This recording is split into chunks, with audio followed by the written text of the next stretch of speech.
Well, listen, I appreciate it. We were on a podcast last week on the home service expert. It's not aired yet, but Brian put on a clinic and I was blown away. And what the skills that you guys are taking from this, the fact that you guys are showing up just shows like that's one of the things I wanted to talk about as far as the habits, attitudes, and behavior of a tech is they show up and they want more. I remember when I used to come back from visiting doing a shop tour, and man, I was going, 20 a year. And I didn't realize how much my team didn't understand that until they started to go and they're like, this is what you're talking about. And everything started to change. Yesterday, I had a podcast with Dr. Lemke. She wrote Dopamine Nation and these hits of dopamine. So chocolate gives you 50% dopamine lift. Nicotine gives you 150% dopamine lift. Amphetamines and cocaine give you 1,000% dopamine lift.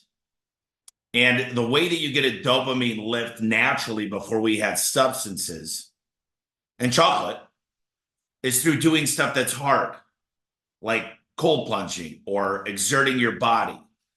That was like the caveman dopamine. And when you release dopamine and do hard things that you normally wouldn't do, you usually have a better day.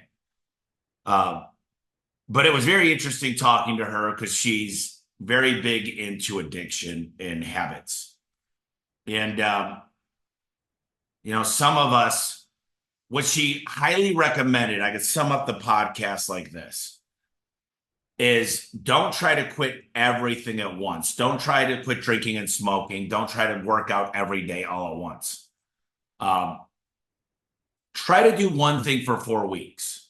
And it takes 2 weeks for your body to start feeling better. And I'll tell you, every single technician and installer needs to know this, and they look up to us. But the most important rule is she said, you've got to walk the walk. You're a leader. Whether that you're the head technician, head manager, head lead tech, you've got to be that person that they look up to. Like walk the walk, lead by example, and everything will start to change. I'm going to play a little video real quick. And I think I don't care how good you are at rebuttals. I don't care how good you are at smiling. Here's the facts. Let's listen to this. Like you, they're going to hire you. And if they don't like you, they're not going to hire you. Likability is the rarest commodity that there is. You go in to apply for a job and you sit down for the interview and you think they're asking you questions about your skills and your ability and your background. They're not. They're asking you questions to find out if they like you. Did I get the job? And they said, no, we hired someone else whose job skills or background more closely match what we were looking for. And so you think, well, I wasn't qualified for the job. You were qualified. You just weren't likable. And so this person goes back to school and gets another degree. What they really ought to do is take a Dale Garnick course and just become likable. Your skills are... It's likability, and we talk a lot about the client needs to like you, right? And that's really, really important. But we're missing two main things here. They got to like you and they got to love the company. The company story comes into play, and you better have this company story dialed in, and everybody better sound the same. And it better be mind-blowing. Because the company story is who they're buying from, who they're getting the warranty from, who's going to come install the equipment in the future. So I think we miss that. Like they might love you, but they might not love the company. And the company story is everything. And then the third thing is they need to be loved. They need to be liked. Like when you laugh at their jokes, when you act genuinely interested and listen, when you call them by their name, Mr. Jones, no, call me Tommy. Hey, Tommy, come take a peek at this. When they feel like they're heard and liked, I got invited to dinner. I got invited to church. I got invited to date their daughters when I was younger. They got to know that they are loved. And they got to know that you're looking at it from their perspective, their perception of everything. So that means I did enough discovery. We do discovery for 45 minutes before we talk about the garage door. We like to ask a lot of questions. You know, the old-fashioned write stuff down still works with a pen. And you say, so how many people are using this door? And what does your wife do, by the way? What does your husband do for work? And how do the kids walk to school? Do they come back? I want to know, do they need a keypad? Do you want a video keypad? How do you get your Amazon? Have you ever had something stolen from Amazon? Because we could deliver right into the garage. What's going on out here? I noticed there's a lot of fishing equipment and a cutting board and a bunch of freezers. How much is your energy bill? All these things come back into play. All of these things. Uh, I wanted to talk a little bit. As first, you got to be likable. Um, when I'm interviewing, here's the deal. You want to stack the deck in your favor? You need to put yourself in uncomfortable situations. Join a B&I group, Toastmasters. Flex those muscles of things you don't want to do. If you can't present great in front of me, the owner, the managers, and you're like, no, no, no, no, no. I can do it great in front of customers. No, you can't. And we use a tool called Rillo Voice, and I'm not promoting that. I literally don't care what you use, but I like to be able to hear myself. But those things, if I walked into a doctor's office and he's like, why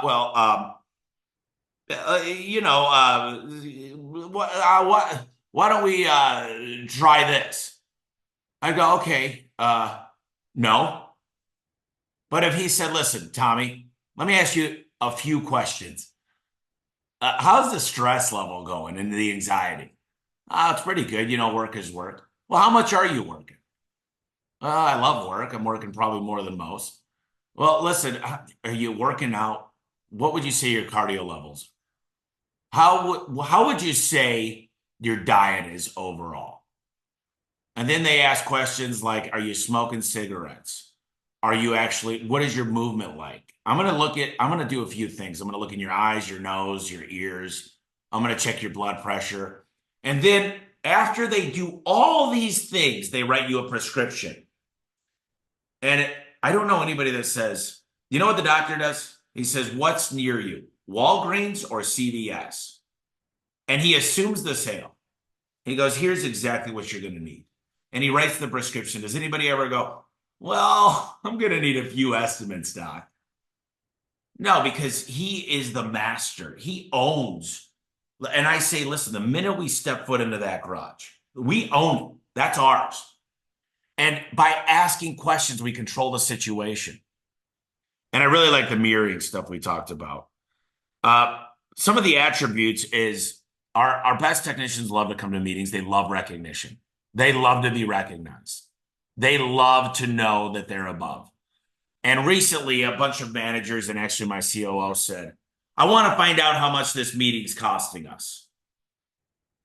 And I go, I don't give two effing shits what it cost us. You know what it cost us for morale? You know what it cost us to actually show up and them see themselves and have breakfast? If you don't have a grill and you're not actually eating with your team at least once a week, you're failing. Aspire to be number one. Those are the qualities. There's certain people that are sitting in the room right now. I see a bunch of amazing technicians dressed up in white.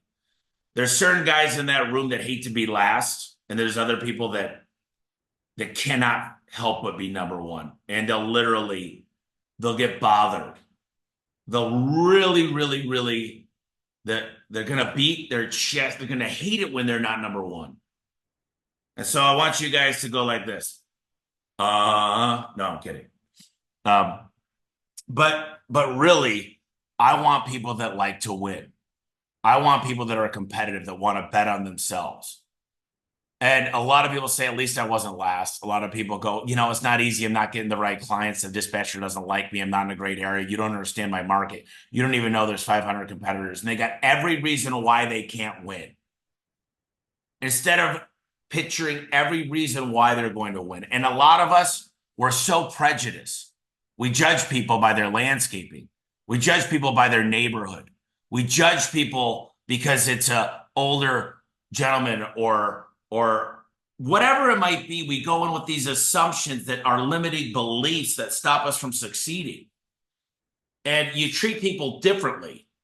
And that's never a way to win. I've walked into the worst. Levine is a very, I'll say it's not the most affluent area. And I'll say one particular client that I remember, did not speak very good at English. And I said, you know what? I'm just going to clear it and I'm just going to go in like I normally would. I'm going to just do exactly what I normally do. He walked out, and this, mind you, this is 11 years ago. He paid me $2,400 in cash. And so don't prejudge a book by its cover. Great technicians, they're willing to share. They want to share experiences. They want accountability. My top people, they want an accountability partner. They want accountability even when they're at the top, because everybody has a bad job. Everybody has something not going right. That's why I have a trainer. That's why I like a partner. That's why when Bree does things with me, it's so much easier. I think it's so much easier. And this brings up a good topic of like, what I noticed with really, really great technicians, they got this support team at home. Their wife or husband and their kids. They're excited to talk to dad or mom. They're excited to talk about their day. And so one of the things I like to do is when we go out to dinner and I bring a couple out, is I watch, do they respect one another? Because if you're not happy at home and you're getting yelled at and you're getting just the disrespect, I mean, you got to overcome that every single day. That's a lot of work. And I'm not like saying get a divorce, but I'm saying you guys need to get some counseling and figure out what the hell's going on to get on the same team. And I think one of the biggest things with technicians is, listen, I know your job's important, but you do need to go home and turn off your phone and be there. And when you're at home, really be at home. And when you're at work, be all in and just explain that I'm really focused. But a lot of times our significant other doesn't really realize why we're doing this. And when you really, and this is the heart of this conversation, when you guys determine your dreams, your goals, your aspirations in life, what those experiences are going to be, where you're going, why you're going there, and you peel back the onion, use that. Say, listen, I know you said your dad is 74. I know you said the number one thing you wanted to do was go camping with your father for 2 weeks. And I know things are tight right now. So if you really want this, and you can tell when they want it, because when somebody really wants it, they're like, I'm supposed to take my dad camping. But if they go, listen, I want to take my dad camping. And man, that's where we bond. And my dad's getting older, and I don't know how long he's got. Tomorrow's never promised. Like, you could just tell when people light up. And you use that to motivate people. You use that you listen for these little cues, and you watch a client, they light up. You watch a technician or a CSR or a dispatcher, they light up. And then you say, listen, I love to show people, because we've got scorecards, and I love to show them if they just made this little behavioral change, how much quicker they could hit their dreams. And I think it's so important because it's crazy. Some of the most wealthy, and I won't say wealthy, one of the highest earners, some of the most highest earners in the company don't have any money. They've never learned the discipline. They never learn how to save. They never learn what credit is. And for some reason, a lot of owners and a lot of technicians feel they deserve these things. We've not made this kind of money in 10 years. We've worked our ass off. We've bust tables. We've earned our way up to this. We deserve that, Harley. And then it just sits there. And a lot of owners say, we deserve that second house. We deserve. I'm working hard. We deserve to do this. When they don't know, just a little bit of reinvestment, that money compounds. The willing to share, I think a lot of technicians got this mindset. If I share everything I know, then these guys are going to get better. I'm going to get worse jobs, and my job's going to be, possibly, I might get fired. I might not get the best jobs. And that's the wrong attitude. The way I describe this to people is I'm like, if you've got a guy at $500 ticket average, one guy at 1,000, one guy at 2,000, I'm adding that all up and I'm taking 10% of that. So if you're the guy at 2,000, work with the guy at 1,000 and 500, because then I can do TV, radio, billboards. I'm branded correctly. The affluent people, they like to just go to the first person they think of. They're willing to pay whatever it takes to get it fixed today. Now, I always say if you guys don't have a brotherhood, you're not sharing with each other, you're not sharing these things that are successful, you're kind of hurting yourself in a very dramatic way. You're literally holding that market down. Now, I'm in 40 markets. I don't care if you're number one in your market. You better start calling other markets because you're number 80 in the company. You're number one in your market. Whether you're part of a franchise, you've got buddies in other markets. Why don't you take your net and 10x the size? Because if you're just limited to being number one in your market with 18 guys, you should call Brent Buckley, who does 15 million a year in HVAC sales. And I interviewed another guy that he works with. The one guy is going to do $24 million himself on service agreements in the field. Can anybody say that with me? 24 million. Say 24 million.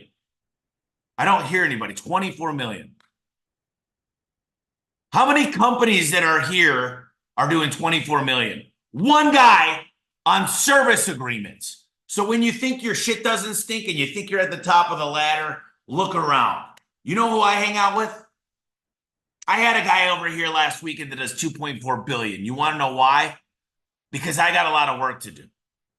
And I think, if I'm in a group and I'm the top person, that's great. I want to help a lot of people, but I need to be around people that are stronger, faster, better. And they're not like, they know things that I don't know. They've experienced more than I've experienced. People are like, don't give me service agreements. Yeah, we already sold too much on that. It's like, listen, you create your own luck.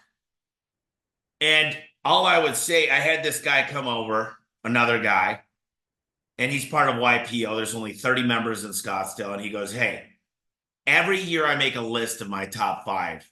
And I'm going to add you, Tommy. He just sold his company for 165 million. He goes, you're the third person I want to hang out with this year. And by the way, he gave me some feedback. We whiteboarded, and it's going to add $5 million to my bottom line this year because I don't live in a bubble. And I'll tell you this. I'll look at who you hang out with. I will look at your top 5 people, and I'll know if you're going to succeed. Because very few people like to hang out with people that are better than them. And you've most likely heard me say, if you don't have people that are better than you at parenting or respecting their wife or smiling more or they're fun to be around or they're top earners, you live in a cage. It will hold you back so far. Well, it's your comfort zone, and I've got my core friends, and I don't need any more. Well, yeah, good luck, because you're limited. That's exactly who you're going to be. I can look at your 5 closest people. If your best buddy goes to the strip club all the time, he's probably not faithful. Good luck. It's only a matter of time before you slip. So I think being around the right people I'm not saying get rid of all your friends every 6 months. I'm saying you need to you got to introduce yourself to new people, and you need to be in the right places, and you need to get your head right, and you need constant motivation. You got to be asking questions. And if you're limited to your market, it's good. It's very hard to be. I don't want to be the top garage door company. I want to be the fucking top home service company in the world by a long shot that no one will ever be able to pace out to. Like, dream bigger. That's another thing that I think a lot of people don't do is their dreams are like, yeah, I'd like to buy a house in 18 months. I want 100 houses. I want my technicians to I want them to go first. Oh, Disney World sounds great, but I want you to go first class or in a private jet. I want you to rent out the penthouse, and I want you to cut all the lines. Because so many people, they just, it's easy for you to say. No, it's not. My mom worked 3 jobs when I was 7 years old. I used to massage her feet when she got home. Nothing was given. And this is not a Tommy bragging thing. It's just like, yeah, easy for you to say. Have you ever heard of an overnight success? It's called 10 years of hard work and discipline. It's called reinvesting in yourself. You ever notice, how many people, raise your hand if you watch the Kentucky Derby ever? Those racehorses wear blinders because they're focused on winning. There's a lot of noise and stuff getting thrown onto the field. They are focused. I interviewed the top guy, Aaron Gainer's top guy. His name's Adam. He said, every month I spend learning. I listen to Rilla Voice. I do ride-alongs. I literally attend every meeting. And the next month, I try to implore those changes. And I really focus on my numbers, my KPIs, and data-driven. And then the next month, I go back into learning mode. And he's always, always evolving. You know, I'll tell you guys that some of the owners in here, and whether they're leaders, managers, VPs, whatever the title is, I think people need more empathy with the technicians. I think you got to listen. You got to notice when they're having a bad day. Some guys do great on 3 jobs. They suck at 2, they suck at 4. Some guys, when they work 6 days a week, the whole week sucks. And it's up to you to notice those things. And a lot of us aren't paying close enough attention. And most likely the technician doesn't even know why. They don't know they're being overworked or underworked. When they're running 1 job a day, they got to protect it. They got to make sure they get the sale. They're not going to go for no. I'm redoing my org chart. The technicians and installers are above me. We all work for them. It's our job to make sure their day goes easy, that they don't wait for parts all day. You know, you get this head. Do never, ever, ever start a technician on a warranty call. You want to really ruin their mood? Hey, guess what? You're starting with 2 warranty calls, and then you get to go to your grand slam, the good jobs. Well, dude, this sucks. So moral of the story, peel back the onion, find out what their dreams are, and really figure out what their dreams are. Because if you remind me why I'm doing this, and if I got a picture, one of my guys, he goes, my son is 7 years old. He goes, we're really into like outdoors and watching these shows and like they want to go on an African safari. He goes, so my son did all the research, 7 years old, and it's $8,000 a ticket. There's 4 of us in our primary family. So it's 32 grand. My son pulled all the stuff. So he says, Dad, here's the $32,000 trip. And he was like, well, why the hell did you pick this one? So, you know, now he literally, before he walks in, he's got a picture of the safari and the picture of his son. And he pulls in right along where it's visible for them to see the A1 truck. And he literally just closes his eyes, opens them up and looks at this and closes his eyes again. And that's his number one thing. And I'm like, I like that until the safari's done. Then it's got to be something else. So, you know, we change. But that experience, it's so important that they do these things. And I would say that a lot of us are chasing this big, hairy, audacious goal. And we think this is going to be like, we really feel like, man, once we accomplish this goal, we'll be happy. We'll be content. And you're not. You ever hit a goal? You're like, once I get to 100,000, everything's going to change. And then you hit 100 grand in a year that you made. And then you're like, once I hit 120, that'll be the day. And all of a sudden you move into a little bit nicer house. Your kids are dressing up with a little nicer clothes. And now you need to make 150. And the money will never make you happier. They've done study after study after study. Anything north of $70,000 a year is very, very little satisfaction that you get. It's really enjoy who you work with. Enjoy Mondays again. Like communicate with the dispatchers. Let them know what you can't stand. Let them know what you love.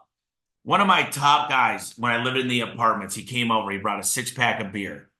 And he sits there like this, and he's talking to me, and he goes, the dispatchers hate me. I go, sounds like you hate the dispatchers. He goes, no, the dispatchers don't like me. I go, listen, this is between you and me. I opened up my drawer, and I handed him 2 gift cards, $50 each. I said, give this to the lead dispatcher, and then this one is for Starbucks. I want you to buy everybody coffee with this one. This didn't come from me. It came from you. Don't ever tell anybody this. The next day he did everything I told him to do. The next day I go in there and he bought everybody Einstein's bagels. The next day he bought in Dunkin' Donuts. And he did this for 2 weeks. And he's like, Tommy, they love me. I'm getting the best jobs. But this was a mental thing because I looked at the jobs that were the same freaking jobs. Same story. One day this guy calls me, he goes, hey, Tommy, do me a favor. I want to get in the better areas. I want to get the better jobs. Will you talk to the dispatchers for me? And I completely blanked it. I completely forgot that he even called me. 3 days later, he called me up. He goes, dude, thank you so much. He's like, I don't know what you did, dude, but every job's a good job. And that's what it is. It's a mental ceiling that we put ourselves in. So the big takeaways from this, and I'm not going to go any further. I'll let Brian kind of talk a little bit, but people like to be liked. Yes, they need to like you, they need to like the company, but they need to know that you enjoy them. So if they're talking about Bernie Sanders, act like you love Bernie Sanders. Oh, Bernie's great. Maybe not, but people want to be liked. They want to use their name. You need to change your environment. You need to get, you're getting stale. You're saying, I'm at the top, I'm one of the top 10, I'm blah, blah, blah, blah, blah. Start having a bigger environment to compare yourself to. Very soon, I'm going to compare myself with Jeff Bezos and Elon Musk. Now, I got to earn that right to do that. And if both of them are sitting across me right now, I wouldn't be, I could not be in that room yet, but I will be because I'm worth it. And I believe when I look in the mirror that I'm worth it. And I will say this, I'm not drinking. I'm working out. Yesterday I did 24,000 steps. I feel like I could beat up a bear, like a wild black bear, or bring it on, a polar bear. I'll go to the Arctic. I feel like my brain is working on overtime. I feel like the Rain Man. I feel like I'm praying more. I'm flossing twice a day. I look in the mirror and I smile and I'm like, man, that's a hardworking guy. He's going above and beyond. What happens when you're in a plane and the stewardess gets on? What do they say when the oxygen masks come down? They say take care of yourself first before you help someone else. And most of us, we've not looked in the mirror and helped out ourselves. We're like, well, after that wedding, and I've got a golf trip coming up, and I'll get started then. And hey, listen, it's my daughter's birthday. I got to eat cake with my daughter. It's always a reason why you can't start today. And then there's nobody holding you accountable to staying in it because it takes 90 days before you start seeing change. And it's not just your body, it's your mental capacity. And the FDA should be in prison is what the food we eat, the water we drink. You know, the plastic bottles of water, they cause cancer in women, and in men, they cause estrogen. And you wonder why you're walking into customers' houses like this. No, I'm kidding. But you walk in and you own the place, but you're yes, sir, absolutely. If someone offers you a lemonade, you say, absolutely, I appreciate that so much. And you smile, but you practice your smile. And you role play and you practice and you practice. And if you can't do this, and by the way, when you guys are role playing, this fucking annoys the shit out of me. When you get the other guy going, like it's it's always got to be that impossible customer. Well, I don't have the money. Well, I need to talk to my wife. No. Why don't we practice being a real client that doesn't have every objection in the world? Why don't we practice just one thing instead of trying to be this impossible client to beat? When you're doing role play, why not be a real client from an experience you just had that week instead of saying, oh, I don't want to do it. Oh, yeah. Oh, I don't want to do finance. It's like you're trying to hit 90 rebuttals in one role play. That's never happened in the history. Be a real role play client and say yes to some things.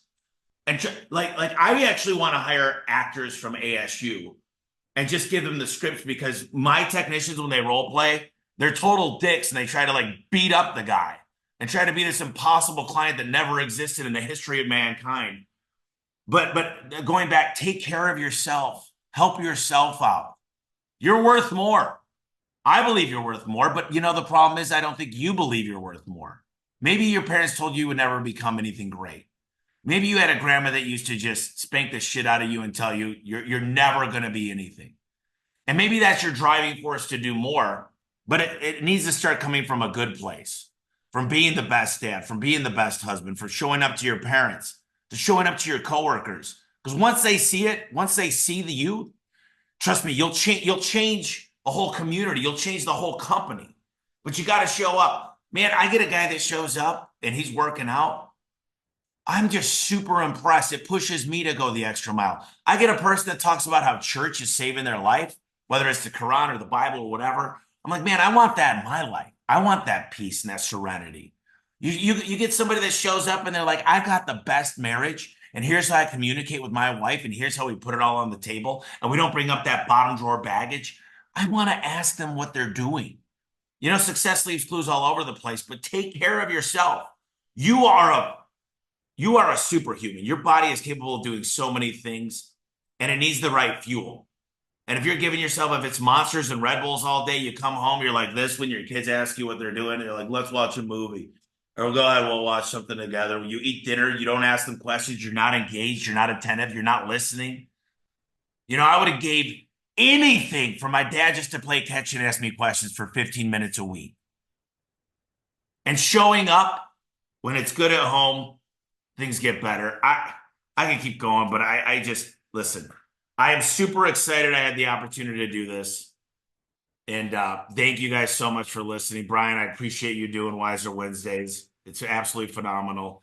And I went over a lot of things there. Take it for what it's worth. Hopefully some of you guys got some ideas. Hopefully, more importantly, you actually do something about it. You took notes, you put it on your calendar, and you said, I'm going to effing try this. And I'm going to go. And I'm going to commit because I've got discipline. Motivation dies. Discipline never dies. And if you can flex that discipline muscle every day, it'll change your life.